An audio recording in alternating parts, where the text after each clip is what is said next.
Olena Halushka is a board member of the Ukrainian NGO Anti-Corruption Action Center and co-founder of the International Center for Ukrainian Victory. She has also worked as a chief of international advocacy at the post-Maidan coalition of 80 CSOs, Reanimation Package of Reforms, from 2015 to 2017.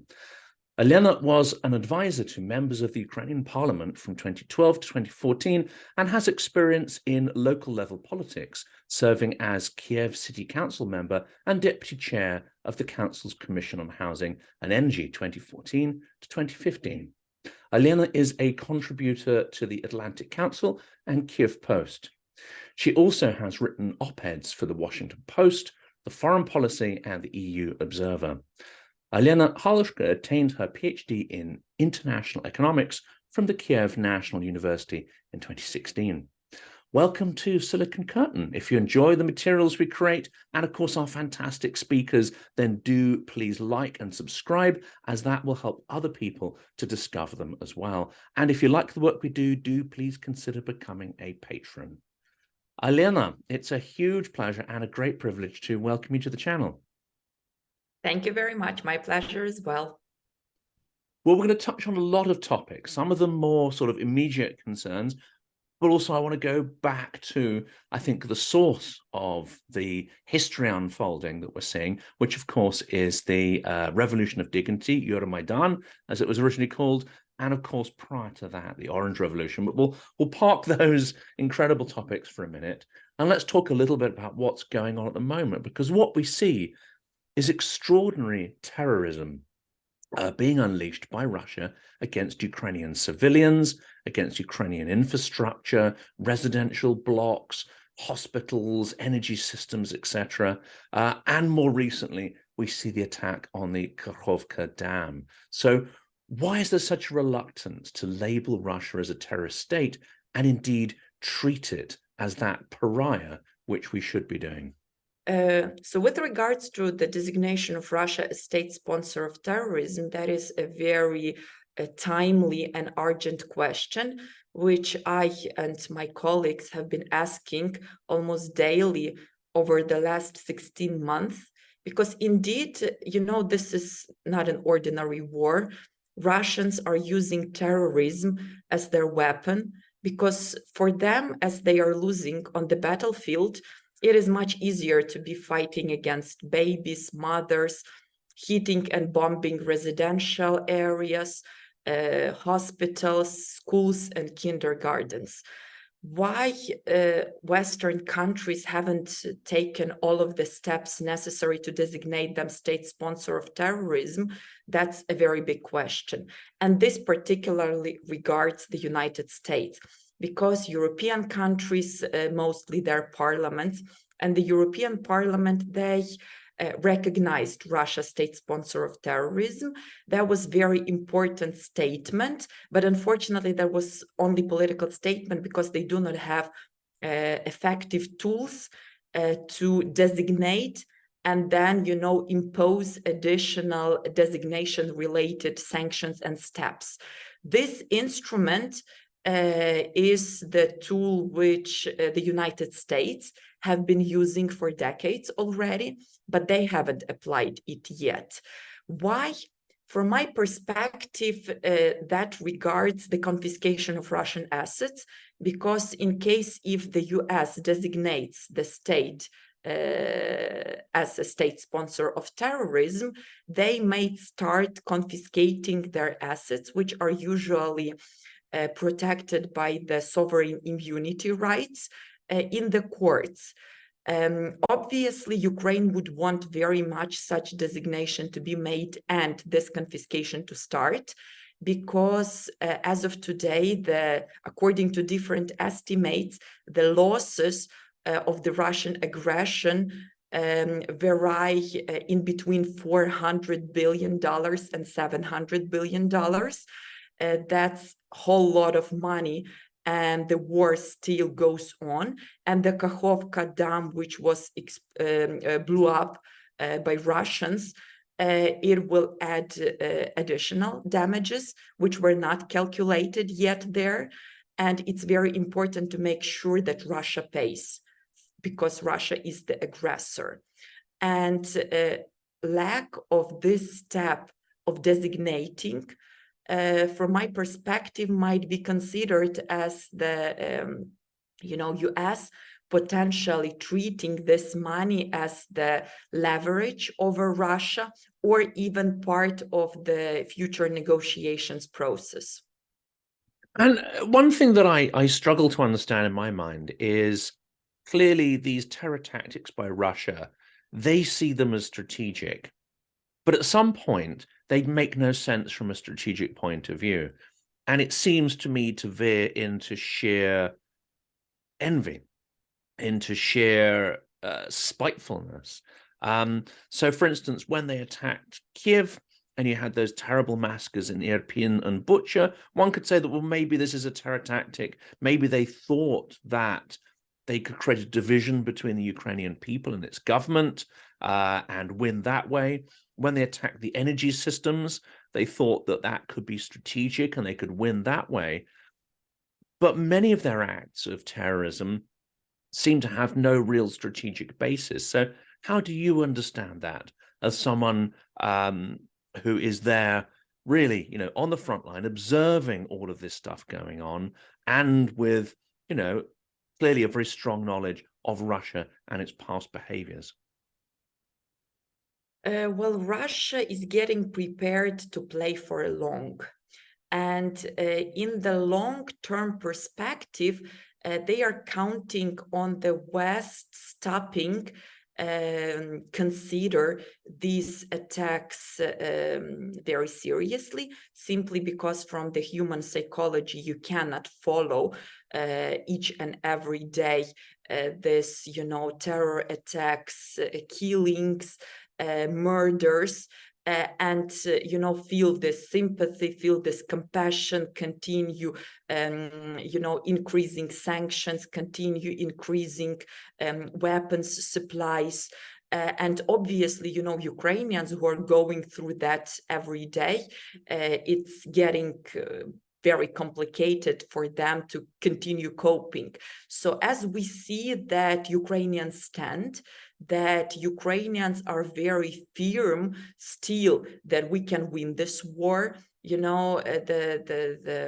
the public opinion polls, you are seeing that 90+% of Ukrainians are still very much convinced that Ukrainians are capable of winning this war. What we need is Western military assistance and sanctions. But I assume that what Russia is calculating, that you cannot be living in this horror for, let's say, 5 years, 7 years, 10 years. And that is exactly the range of planning which Russia is applying. Because in this very war, time is playing against Ukraine, because we rely very much in our assistance, in getting the assistance from Western countries. And Western countries are democracies. They very much take into account what their societies say. And if the societies are not seeing this horrible news from media, because they are having many other issues coming on their agenda, we still do not know what will be the next winter. Many people think that the worst winter is already behind us. Unfortunately, I'm not that optimistic, because last winter was very mild. Plus, we had very good stocks of the spare parts to repair our energy system, which we accumulated during the previous, let's say, 10 years. Right now, the stocks are empty. Plus, Russians made a so-called false start. So they started attacking our energy system early October, when it was relatively warm. And by the moment when the real cold winter arrived, they already didn't have enough missiles to be able to attack us, on a daily basis, like they did from the very beginning. Plus, of course, our international partners mobilized, and they were sending us these power transformers, generators, and all of the necessary things. So we do not know what will be the next winter. We do not know whether the next winter won't be cold not only for Ukraine, but also for Europe, and what will be the energy bills of the European countries. And that is why we are advocating that harsh for the, let's call it sustainable source of assistance for Ukraine, because as grateful as we are to Western taxpayers for all of the assistance which we are receiving, which is necessary for our survival, we cannot make our existential self-defense fight conditional on somebody's energy bills and whether the elections are coming in one country or not. That's why we think that it's very important to move forward with the confiscation of Russian assets, sovereign assets, state assets, but also private assets of the oligarchs, particularly because we need to have this pot of money from which we would be able to receive all of the necessary assistance, and not a little bit of assistance here, a little bit of assistance there. And we are advocating for the fighter jets and hearing that the budget is very short and you should prioritize what is more needed on the battlefield right now. So let's probably focus on the ammunition, infantry fighting vehicles, tanks, because that's something which can help in the counteroffensive already today. And fighter jets, they are too expensive. Let's think about them later. So it's very important that the Russian assets are confiscated, that they can be used already today to ensure that Ukraine can sufficiently defend ourselves from the Russian aggression. And then, if there is money left, they should be channeled for the post-victory reconstruction of Ukraine. And obviously, after the victory, Russia should also pay the reparations. And what you say there, I think, raises an interesting parallel in Russian propaganda itself. And this is one of the reasons why, this channel was actually created, and that was to shine a light on Russian propaganda messages and to try and infer what their strategic purpose is from that messaging. And right now, there's been an extraordinary twist or turn in the Russian propaganda message. And that is to say, Ukraine is 100% dependent on Western weapons. They don't make anything themselves. All they produce is bread, blah, blah, blah. Clearly, they're trying to drive doubts amongst Western partners that Ukraine is worth defending. And of course, I'd like you to address that point, because Ukraine has an extraordinary tech sector which is growing rapidly.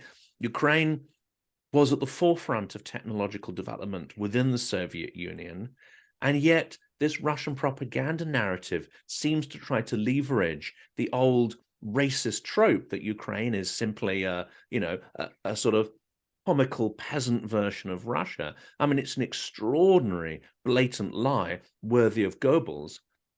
But do you think this sort of twist to the propaganda narrative really ties in with this understanding, as you said, of the pressures on the Ukrainian budget and some of the dependency on Western partners? Well, I think that, Russia has been trying to depict Ukraine as the failed state and as the kind of the Western colony for basically as long as I have been personally working on Ukrainian reforms, meaning that right after the Revolution of Dignity. And they also use this narrative, that the Revolution of Dignity was orchestrated, masterminded by somebody, I don't know, in DC, in Brussels, Berlin, wherever. So they're absolutely used and absolutely common tactics, which is, of course, has nothing to do with the reality, because the Revolution of Dignity was the will and desire and the spirit of Ukrainian people. And absolutely the same regards Ukrainian army and our fighting, that yes, right now, of course, the supplies of the Western weapons are very important for us, but the West will never substitute what is our main and key and absolutely invaluable asset, which is our people, their bravery and their readiness to stand against Ukraine and defend our land, whether we are receiving this assistance or we aren't receiving the assistance, because this is an existential fight for us. With regards to whether we produce something or do not produce, well, I'm not sure whether this is, the right thing, even for Ukrainian military to advertise that, obviously from the security perspectives. But what I can absolutely reassure that Ukraine will be standing, will be fighting, whether with assistance or without assistance. It is just the matter of the price which our people would be paying. And that's why we very much appreciate everything that we received from our partners, particularly because that helps us to save the lives and health of our people. And of course, Russia is very good at projecting. It projects its own weakness, it projects its own failing, its own crimes, and then accuses others of doing the same. And I can't help but think that some of this Russian propaganda, suggesting that Ukraine will be dependent on Western capital forever, even after the victory, that clearly is sort of ludicrous, because I think, in my point of view, the Ukrainian economy is going to be a powerhouse. It's going to be a key part of, the Western wealth-generating machine. Russia likely will be a burden on the world economy, and when it collapses, it'll need considerable assistance to stop it descending into chaos. But these propaganda messages, somehow they still seem to get through. And this week, we saw a delegation from the African continent, and we see peace deals being suggested by China and so on. And fundamentally, all these proposals fail to recognize that Putin does not adhere to legal agreements, does not adhere to rule of law, things written on pieces of paper. His code seems to be far closer to a kind of mafia agreements made in blood. And if you break them, then there's a kind of omerta stuff. Why do Western leaders, or not Western, why do leaders generally still seem to fail to understand what Putin is as an entity and why it's impossible to come to a stable agreement with him? That's a very good question. I would probably split it in two parts. The first one, whether Ukraine, our economy can bloom and develop, and whether we will be burdened or not. Obviously, we are not burdened. And by the beginning of the full-scale invasion, Ukrainian economy was growing. Ukrainian economy was growing even during the COVID times, when most of the economies were declining or the pace of growth significantly reduced. But what is critically important for us is the access to the seas. And that's why Russia tried, to occupy the south of, occupied parts of the south of Ukraine. And that's why they targeted so much Odessa. And that's why they still, hope that at a certain point they would be able to capture Odessa, because most of our exports were transported through the sea. And we are seeing right now this with the grain, that railways or roads, like vehicles exports, that's the bottleneck. And we cannot, sustain this effectively for our businesses to not be loss-making. So for us, it is incredibly important to return all of the Ukraine, of course, and start, with those towns that are at the seaside, because it's our economic source. That's basically, the foundation for our future economic growth. And with regards to why leaders do not understand Putin, well, for me personally, there was a very big question why Western leaders were trying to continue talks, dialogues, negotiations with Putin when he amassed his 100,000 troops at the Ukrainian borders, threatening to start full-scale invasion, and instead of sending us weapons, anything a little bit more of Stingers and Javelins before the beginning of the big war, or impose the sanctions, or stop Nord Stream 2, which we were demanding, from the very beginning of the building and construction of that project. Instead, they hoped that it is possible to make a deal with him and try to convince him not to move forward with a full-scale war. That is actually the logic which many Western partners trying to apply to Russia after the invasion of Georgia, after invasion of Ukraine, huge, absolutely inhuman war crimes Russians committed in Syria. And Western partners thought that if they try to tie Russia to the West economically, it would be very loss-making and risky for Russia to move forward with something very aggressive, even more aggressive than the previous acts of aggression, and that would basically deter them from future wars. This logic absolutely, completely failed. Some realized that, some still do not. But I think that what Russia is right now trying to do, they are trying to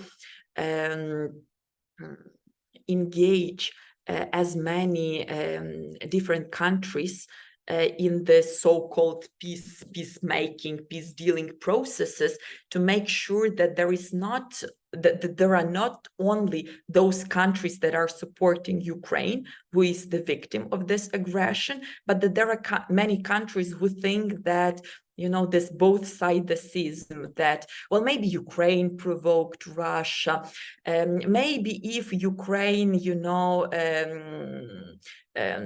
didn't want to join NATO, then Russia wouldn't be threatened by that, and all of the other, propaganda bullshit which Russians are trying to push. So, they are trying to blur the line between the truth and the lie by engaging as many different actors who do not really have the experience or who do not realize what are the foundations of this war, that this is imperialistic war, but imperialistic war of Russia against Ukraine, and not the West against Russia, as Russia is trying to portray that. And with regards to the African countries, for example, well, Russia is very clearly blackmailing them with the grain deal, that they won't allow Ukrainian vessels with Ukrainian grain to move through the Black Sea, and therefore this might create the famines in many of the African countries. So, dear African partners, if you want to have enough food, go ahead and try to push Ukraine into surrendering. So that is also one of the ways how Russia is, abusing vulnerabilities of other countries in trying to use them for their own purposes. And suddenly something you said there, which I hadn't really thought of before. I mean, clearly, when Russia invaded the Donbas territory, it seemed clear to me at the time that Russia was trying to turn Ukraine into a failed state, was trying to ensure that it couldn't physically join the EU and NATO. And we'll come to NATO in a minute, because I think EU and NATO accession are incredibly important for Ukraine's future stability. But that idea was fairly clear, that create a forever war on the territory of Ukraine, and it won't be able to join these international organizations. That partly has failed, as Ukraine has become ever closely more integrated in the world economy, and rule of law societies and the frameworks that exist around those. But there's a whole idea of Novorossiya and taking control of the entire coastline and even all the way through to Moldova. And I think it's quite apparent that Russia was keen on turning Moldova into a puppet state as well. And I'd always thought of that as in a purely sort of imperialistic Z patriot kind of lens. But also, from what you said, controlling the entire southern coast would make the Ukrainian economy unviable, and that literally would turn Ukraine into a form of partially failed state. So I can see that that was a strategic intent, and it makes it so important that Ukraine managed to prevent that from happening. Absolutely. I mean, that's, many people say know that Russia occupied Crimea because of the Black Sea Fleet. Then there are very many this propaganda myths that Crimea was always Russian, then it, somehow accidentally was given to Ukraine and Russia returned it, which is obviously not truth at all. But Crimea is very important strategically because Crimea is about controlling the Black Sea and about controlling the Sea of Azov. So, and as you very rightly mentioned, that Russia tried to occupy the southern part of Ukraine from the very beginning of this war, back in 2014, but this completely failed. Also because there was very strong anti-Russian sentiment and resistance locally, including in Kherson, in Mykolaiv, in Odessa. So in the beginning of the war, they managed to occupy Donetsk and Luhansk and parts of Donetsk and Luhansk oblasts. But they never gave up on this idea. They realized that back in 2014, they didn't have the sufficient military capacity for the full-scale invasion. So basically, that is exactly, the plan which they are trying to push today. So they tried to occupy it, they captured and grabbed whatever they could. Then, they took a time out from very active fighting because the war continued between 2014 and 22 constantly. Russia was constantly violating ceasefire. They were constantly killing Ukrainians.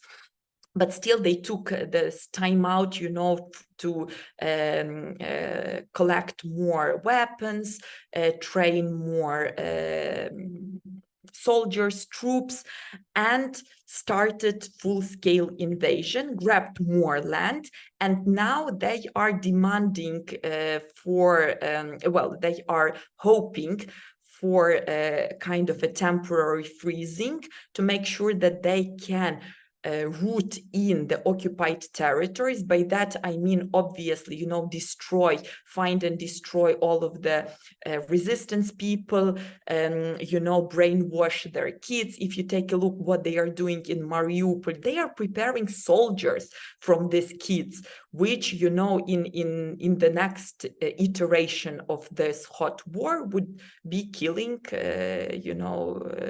us. And this is being done very, very systematically, and this is being done very, this is a targeted activity.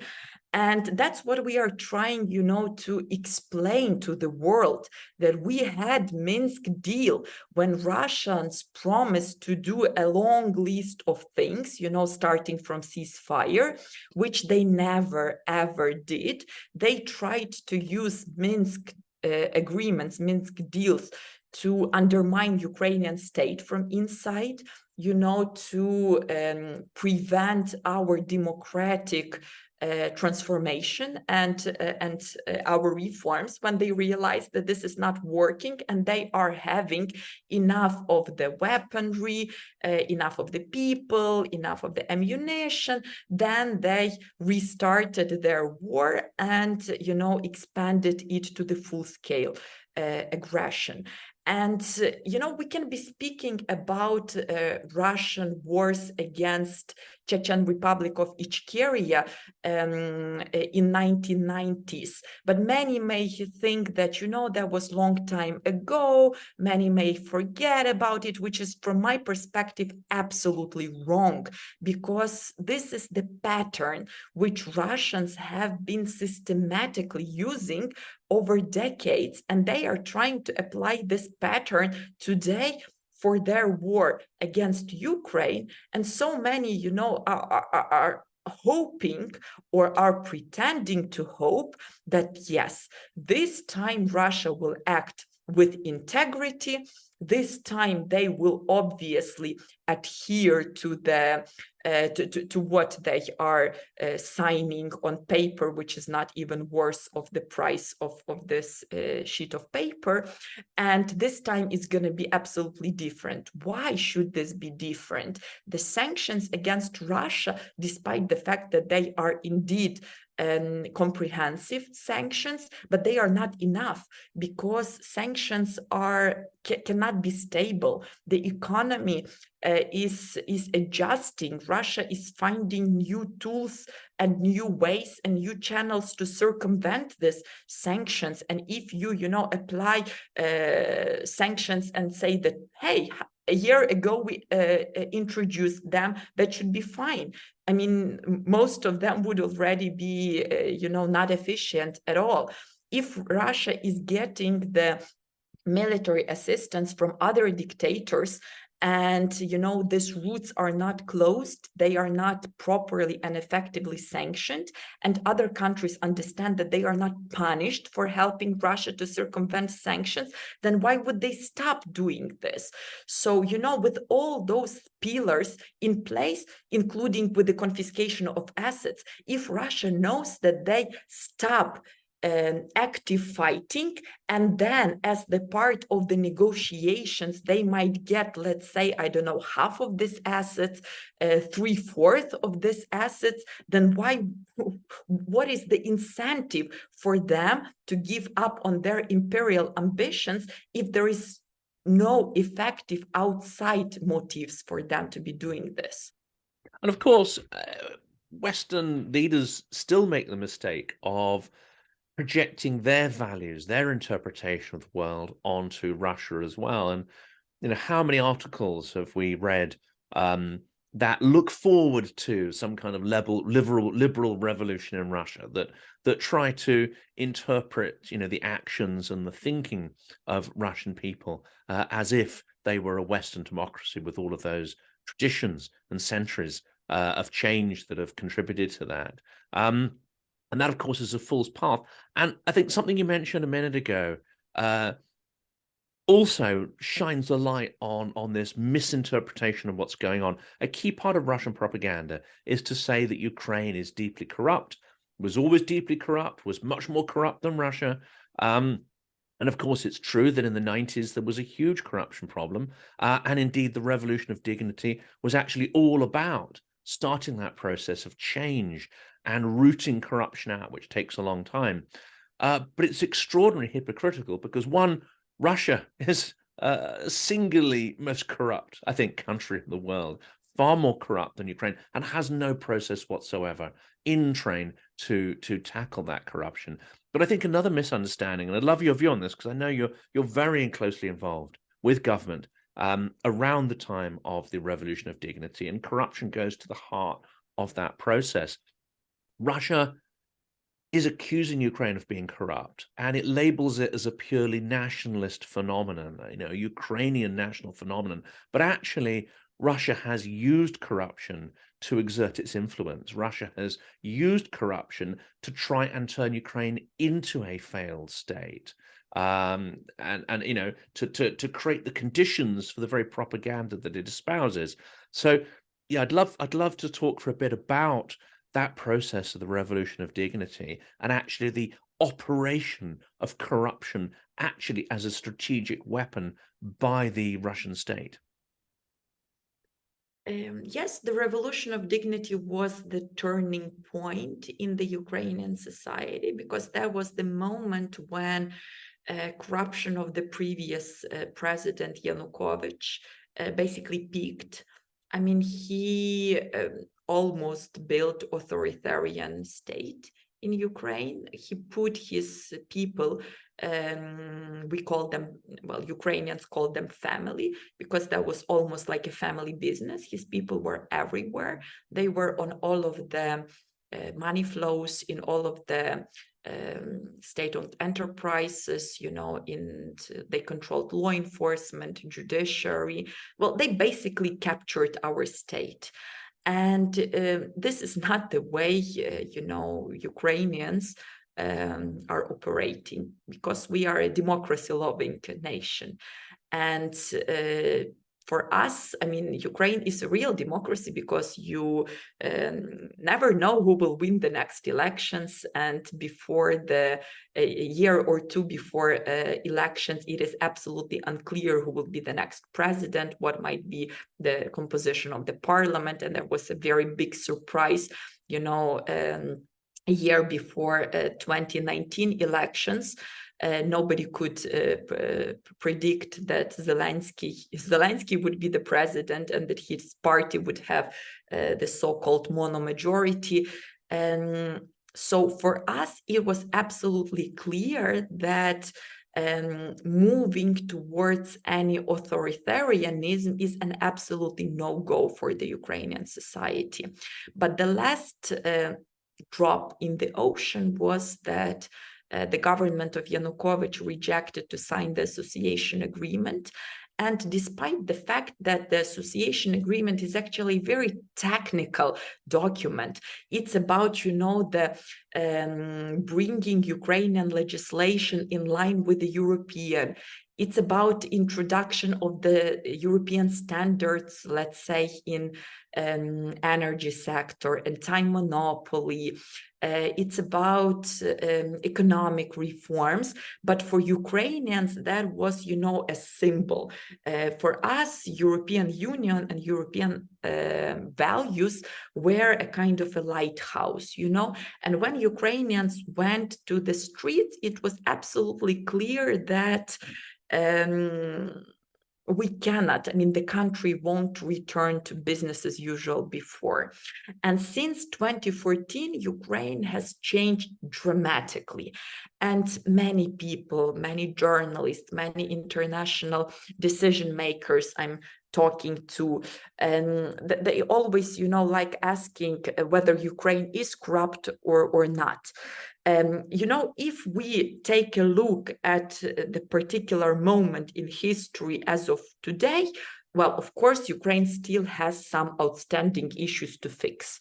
And as an anti-corruption activist, you know, I'm absolutely honest with you, because when you recognize the problem, when there is the diagnosis, then there is the cure. And we understand that we still have to fix judicial reform. Yes, that's the key outstanding issue from my perspective.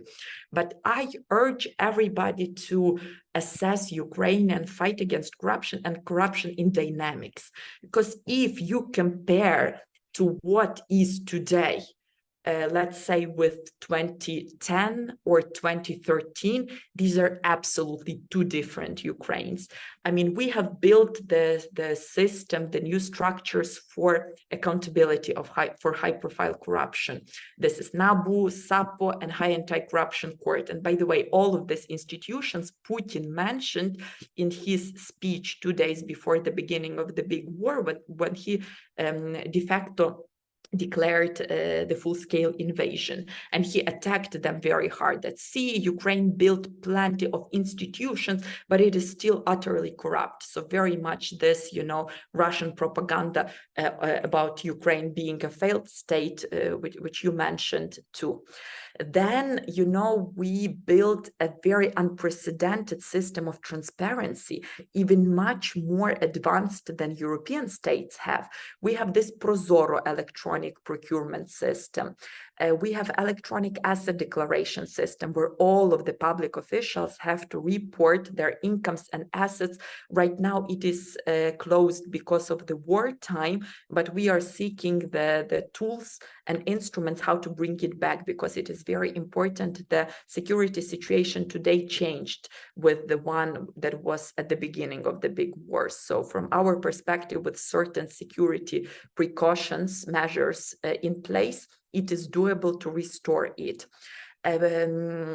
Public registries were online. This were of vehicles, real estate, companies, even of beneficial owners, making, you know, this as an absolutely magic wand for the investigative journalists or the civil society. And you are absolutely right that for decades, Russia has been abusing corruption in Ukraine as our vulnerability through which they were trying to influence Ukraine. So they were abusing non-reformed law enforcement and judiciary. They were abusing, you know, the fact that our privatization failed and oligarchs appeared, and many of them had ties to Russia. They were abusing, you know, this secrecy which we had before the Revolution of Dignity to be able to basically, you know, do business here and milk Ukrainian economy and make money here as well. And for them, our reforms was the moment when Ukraine was irreversibly turning away from Russia and getting much more stronger and getting much more resilient towards any possible further Russians' attempts to influence us. So they realized that they cannot control Ukraine anymore as they had during the 90s and the beginning of 2000s. And, you know, Putin realized that this is his probably now or never moment, because as years passed, Ukraine is getting more and more strong, even despite the fact that parts of our territory, like Crimea and parts of Donetsk and Luhansk Oblast, were occupied by Russia. So even that did not prevent us from real democratic transformation. And that was what scared Russian imperialistic ambitions. And that's one of the reasons, from my perspective, why they decided to move forward with a full-scale invasion. It's twofold, isn't it? First of all, as Ukraine advances, gets stronger, develops its own military-industrial complex, etc., and becomes more integrated with Europe, it will become proportionally more expensive and even impossible for Russia to reincorporate it into its imperial vision. But there's another threat, isn't there? And I wonder, you know, how important you think this is. If Ukrainians are emerging from a Soviet mindset, if they're able to tackle corruption and reform their society, it provides a template for how other states can do that. Is that also an existential threat to Putin's vertical system within Russia itself, having a successful, democratic, pluralistic Ukraine on its border?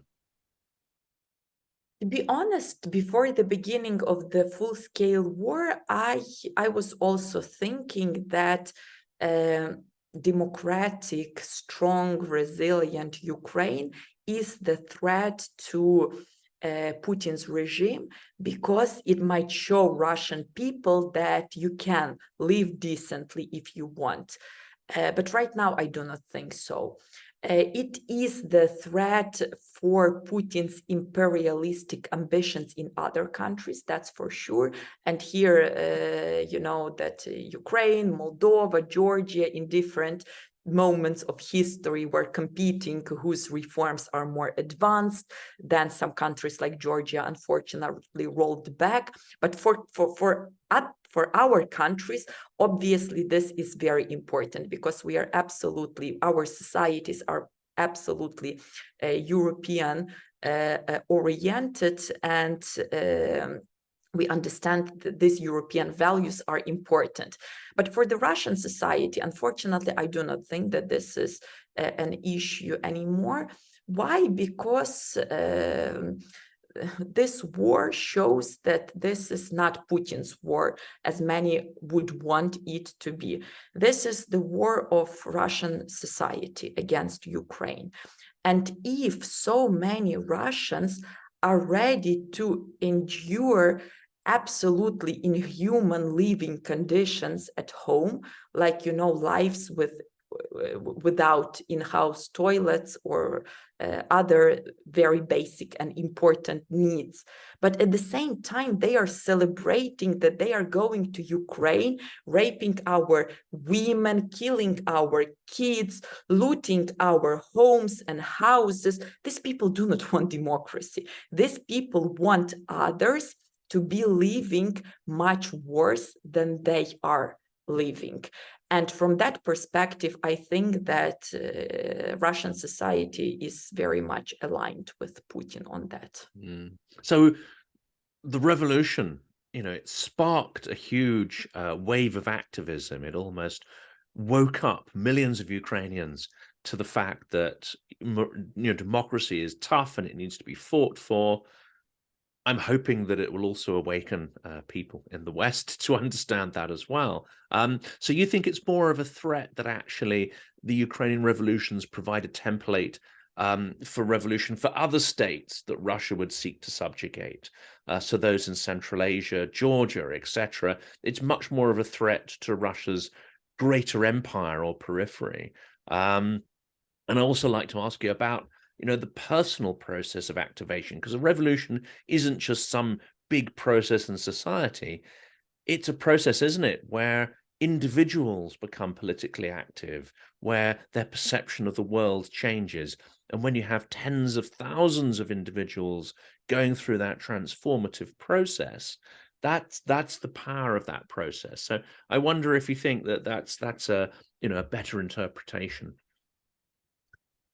Yes, but what I would like to, a little bit kind of clarify here is that I wouldn't say that Ukrainian revolution could inspire other revolutions. And that's something which I've noticed very well in 2014, 2016, when I was talking a lot to some Belarus activists, and I was asking them, like, did our Maidan inspire you to do something? And they said, like, absolutely no. I mean, in our society, there was an understanding that it's better to have stability, and not some kind of revolutions, because you do not know how they will end, etc., etc. So what could inspire other countries is successful democratic transformation. So because the revolution itself is not a guarantee that the country will succeed, because there might be revolution and then some reforms and then some rollbacks, and then in the end even worse than it was before. But for us it was important that we paid very big price in that revolution, which was the Heavenly 100 people, heroes, people who died in the city center of Kyiv because they were killed, and the others did not flee from the square, but people were coming in and standing against this authoritarianism. So that was a very, very strong symbol, because because that was the message that Ukrainians won't surrender even if they kill us. And that's basically what is also the case in the war since 2014. And that is the price which we have been paying for this democratic transformation, basically from the beginning of the Russian war. So, all of these results and success stories that, hey, it's possible to fix judiciary, even when it was the so-called state inside the state, when crooks were ruling it and there was absolutely no way to get justice, then you can fix the issue and the problem of oligarchs and make sure that new oligarchs are not appearing, and we are starting, from scratch, playing fair game, etc., etc. So those positive democratic transformations, from my perspective, can be something which can inspire the changes, the will of other people to also be fighting for their rights and for their country. And with regards to this individual dimension that you said, yes, very many very bright freedom fighters, which later either went to the front line in 2014 or started engaging in the democracy building processes. They, reinvented themselves during the Revolution of Dignity.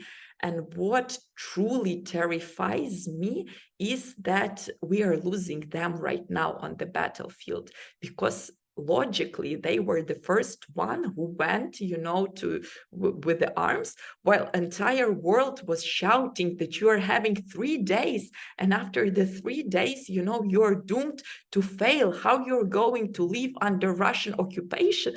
They said that no, we are having our country and we will be standing for this country. And many of them, unfortunately, already fell on the battlefield. And many were wounded in action and lost limbs, and they will also need very long rehabilitation.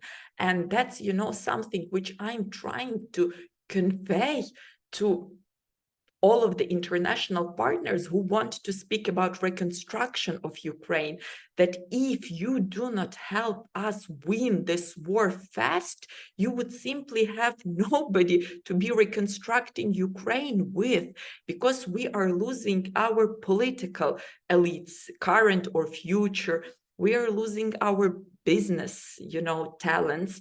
We are losing sportsmen, athletes, cultural activists. We are losing the brightest elite of our society, while Russia is losing prisoners and criminals whom they have, taken from the jail and sent straight to the front line. So this is absolutely incomparable.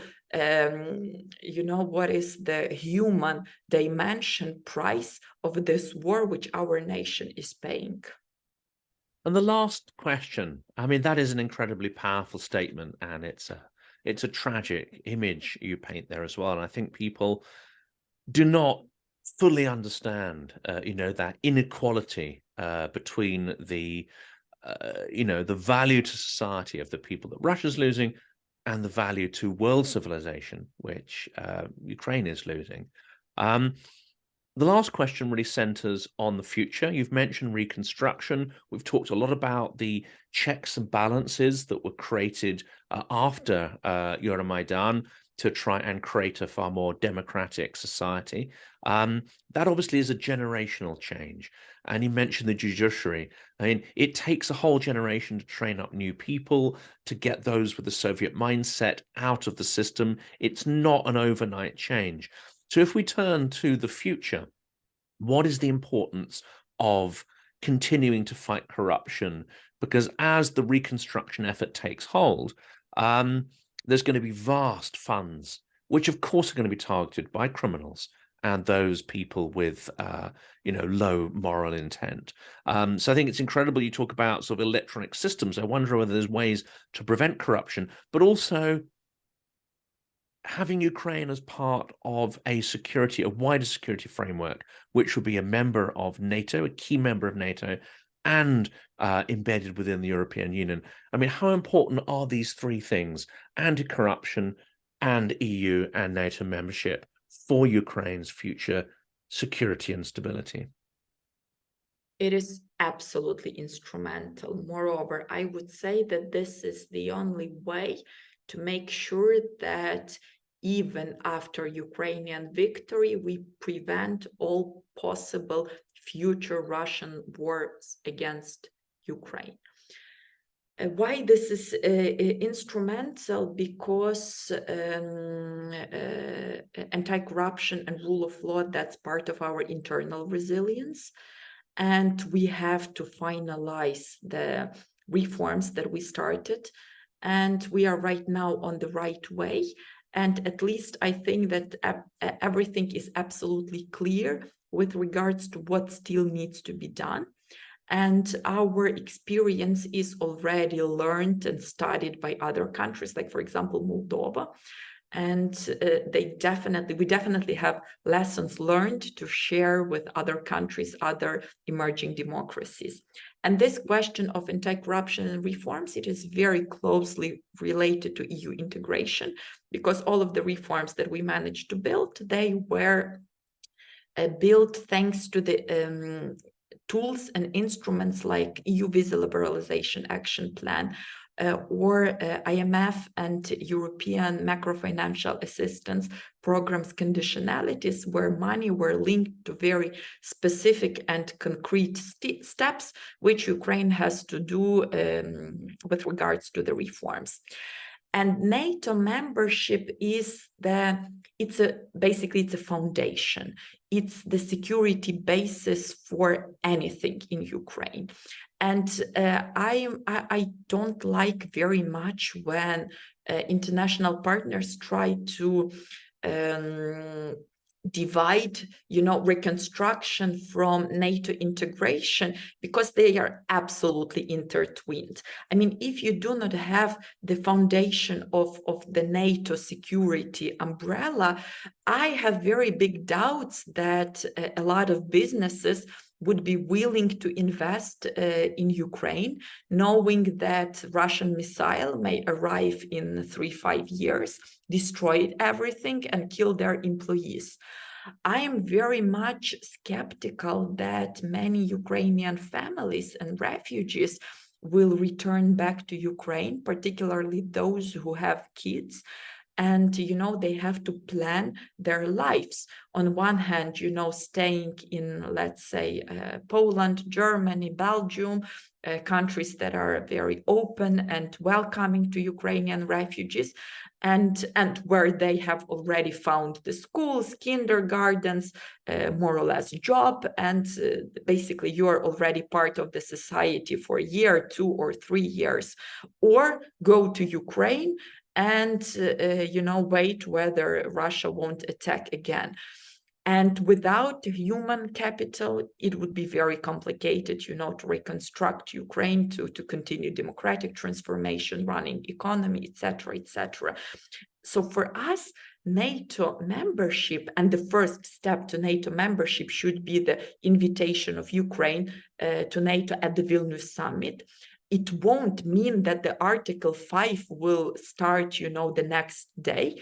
And as it is very often portrayed that, hey, you're asking for the invitation of Ukraine to NATO, you want NATO soldiers to be fighting against Russians. I mean, in between invitation to NATO and Article 5 application, there is very long procedure, which took even for Finland, which has almost 100% interoperability with NATO, 1 year, and Sweden is still in the process of ratifications from the NATO member states. So for Ukraine, this process obviously won't take one night, because it is impossible.